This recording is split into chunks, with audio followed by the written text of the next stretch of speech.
এটা ছিল দিদিদের গ্রামের পুজোর পরের দিনের সকাল। আগের দিন রাত্রেবেলা ঘুমোতে এতটাই দেরি হয়েছে যে যেখানে পেরেছে নিজেদের বডি ফেলে দিয়েছে। ননাই দিদির সাথে নিচের একটা ঘরে শুয়েছিল আর আমরা সবাই দিদির উপরের ঘরে শুয়েছি। সকাল সকাল ননাই এখন চলে এসছে ওর দুই মামার হেয়ার স্টাইল ঠিক করতে। দাদার একটা আছে, দাদার একটা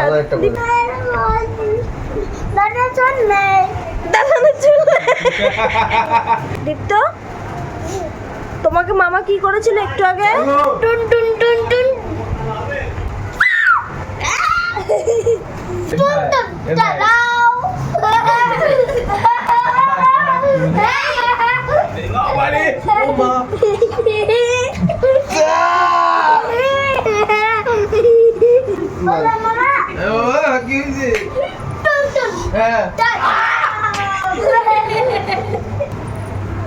জয় মহেশমতি।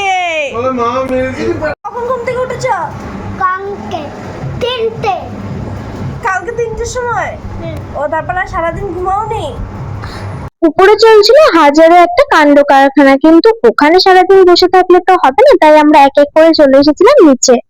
বাবা তোমার কুকুরও কই? তোমার তো কই? ভিতরে তুমি খাবে না? তো বাবা কি করছে গো? আরে কি করছে? মুচ্ছে? কাকে মুচ্ছে? কাকে? দাদার গাড়ির সামনে একটা সুন্দর প্যান্থার লাগানো আছে, সেটা এখন পিতাম্বরী পাউডার দিয়ে দাদা এখন ঘষে ঘষে পরিষ্কার করছে। আগের দিনের ক্লান্তি এখনো পুরোপুরি সবার মেটেনি, তাই এখনো অব্দি কেউ কেউ নিচে গড়াগড়ি খাচ্ছে। এখন আমি হেঁটে হেঁটে যাচ্ছি দাদার জমির দিকে, সেখানে বসানো হয়েছে নতুন স্যালো।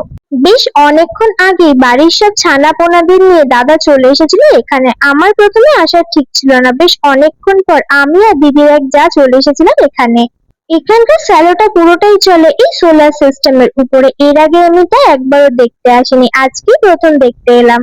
স্যালোতে মন ভরে স্নান করে নিয়ে চলে এসেছিলাম বাড়িতে। এরপর বাড়ির সকলে মিলে রেডি হয়ে যাচ্ছি দাদার এক জেঠু বাড়িতে, কারণ আজকে মধ্যাহ্ন ভোজনে বাড়ির সবার ওখানে নিমন্ত্রণ আছে।